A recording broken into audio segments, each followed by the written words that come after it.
are the greatest, are the greatest, are the greatest of the greatest of Nigerian youth. Youth. Progress. Youth. Progress. Progress. Youth. The Honorable Commissioner, sir. Principal officers of the ministry and the tier-rubber president of the youth. If we don't engage this set of people, chances are that we may not have this kind of opportunity that easily. So he graciously permitted and allowed me to be here. I want to, on behalf of the Commissioner of Police, Enugu State Police Command, CP Ahmed Amani, fellow of the Defense College, most heartily congratulate those of you that have been appointed to various offices this survey. And I wish you clap for yourself. The congratulation is not to mean that you have done everything. It's to mean that amongst the youths that are in Enugu State, you are just about the few of them who have been given the mantle, given the task of piloting the affairs of youth in this state. What that simply means is that there's something of specialty in you, there's something different in you that the authority, the government of Enugu State have identified as very important in driving the youth agenda in this state. And I'm going to say this, I was trying to do a few research. I realized, I said you're not careful with records. In fact, I don't even need to go to the population. Use the last statistics that was reeled out by INEC of the youth mix in Nigeria. You realize that this country is actually owned by youth, myself inclusive. But over time, we failed to take our place. Over time, we've not done those things that are expected of us. Because you can't, when we say the youth are the future of tomorrow, if people are not, people are meant to take the tomorrow and not ready to take it, it becomes a problem. Then the old ones will continue to hold it for you and I. How they hold it is not your problem. They will hold it because you're not ready to take it up. But being inaugurated today to charge, to give direction to youth affairs in the state simply means that that preparation is beginning to happen. And I cannot but say once again, congratulations. I wish I had the whole time. I could talk from now till tomorrow. I had the main PRO. But I'm not going to do that. Nigeria, Southeast, Enugu State in particular is one that is evolving every moment. In fact, as you and in the center of these occurrences are young people. Most times, more than ever, this time there are plenty of negative energy coming from youth. I mean it, I'm not saying I'm a young person. There's plenty of negative energy. Now you're not going to blame the youth because there's so much they have also passed through in this country. I said we have a huge role to play. If you think the people who are old enough, the elderly one who have been managing our affairs will continue to manage, you think you have been so disappointed by the system. There's plenty of hopelessness in this country, sir, especially among the young persons. The Chapa syndrome.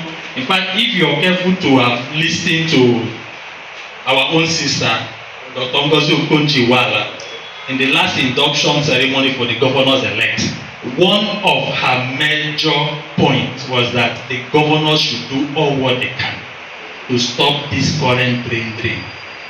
As PRO, people keep calling me, they want to come and get the police character report certificate. I say, you too want Japa like that?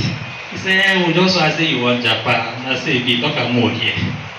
But I always tell them, the pasture on the other side is always greener. But you forget that that green pasture you're seeing, the people watered it. So why not water the pasture where you are? If we all leave this country and think it has failed, then we have failed in our own. That I think is a duty on you and I, especially with the mantle that has been commissioned, inaugurated, and deposited in our hands. We must begin to drive a new agenda. Yes, I'm a policeman and a PRO. I'm going to come back to security. I just wanted to lay a few foundations. And you realize that all of what we do will end up either adding or removing to the security system of the society.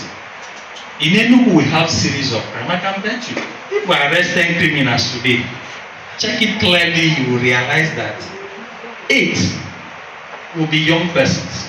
In fact, as I'm coming, my officer in the office is telling me that there are some parties in my office we needed to see. That they don't know, they want to do quickly so that what we do, she's a minor, a young girl of 17 involved in something, but not particularly criminal in all the sense. But then you just realize that there's nobody that will commit crime largely, except the elderly one is counseling the young ones. And that has to do with the mindset of the young one. Do we have the capacity to receive whatever counseling that comes our ways?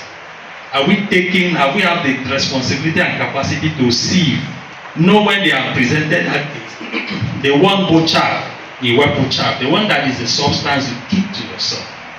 That is the responsibility we have. Crime and criminality in Enugu State is committed largely by young persons, whether or not they are elderly people counseling them. And I think that's where most of your responsibility will begin.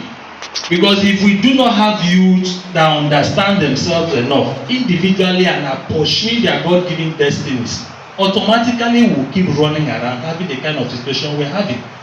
A couple of weeks ago, we have plenty of court clashes here and there. And what being this court clash? You see a young man, this one will shoot in the leg, take to the hospital, you will lose that life. Age between 18, at most 40. He ends there. These are young people. In fact, only recently, there was this one that we needed to, I told my CP when they brought that case from anti-court, about 20 young persons. The oldest amongst them was a girl of 19 years old. We are looking at the age of 13, 14 to 18. And they make court this in 9 minutes.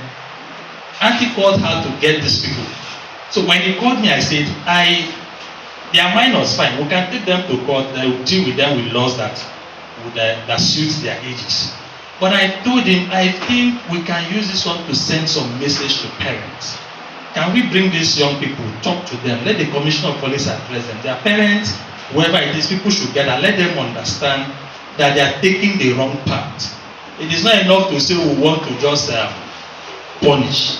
We should also make efforts to conscientize people and sensitize them.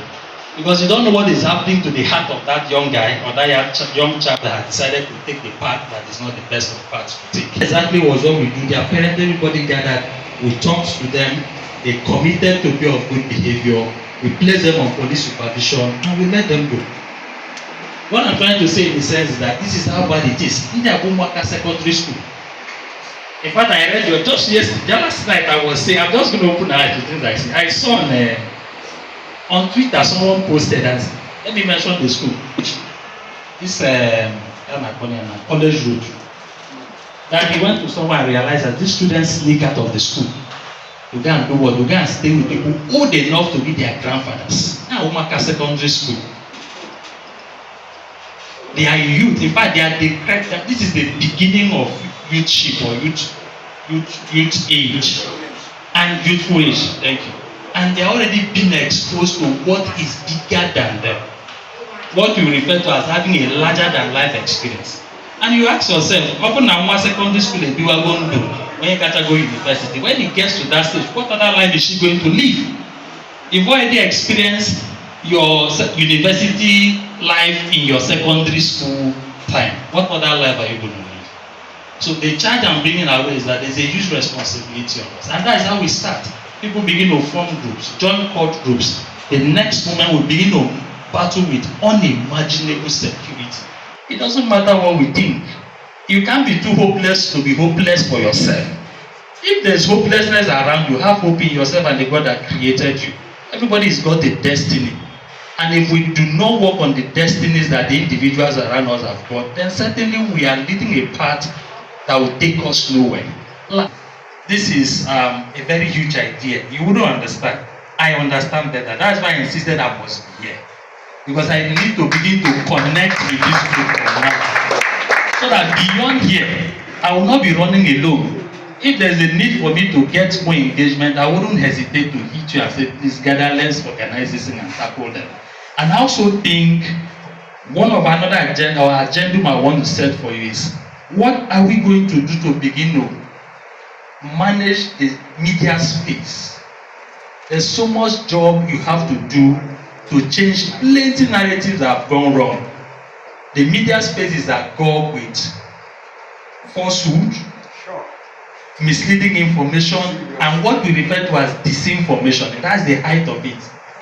What we are suffering in Southeast, for me, is largely as a result of disinformation. And I think it's because a few people decided to capitalize on a vacuum that has been created. When the area felt they needed a voice, a good voice, a strong voice came, and we are suffering what we are suffering. So we must, in the same way, the same way it has gone in is the same way we are going to use to pull it out. The energy people exert to carry and parade fake information, falsehood, misinformation, misleading one, disinformation, things that have been causing harm in this part of the country is such we must begin to find a way to tackle.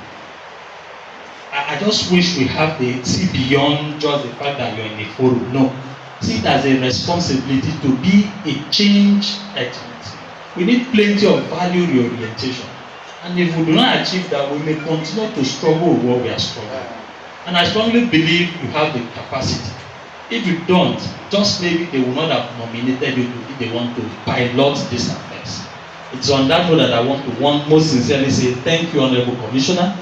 Thank you, the principal staff of the ministry. Thank you, distinguished guests, that God will be with us.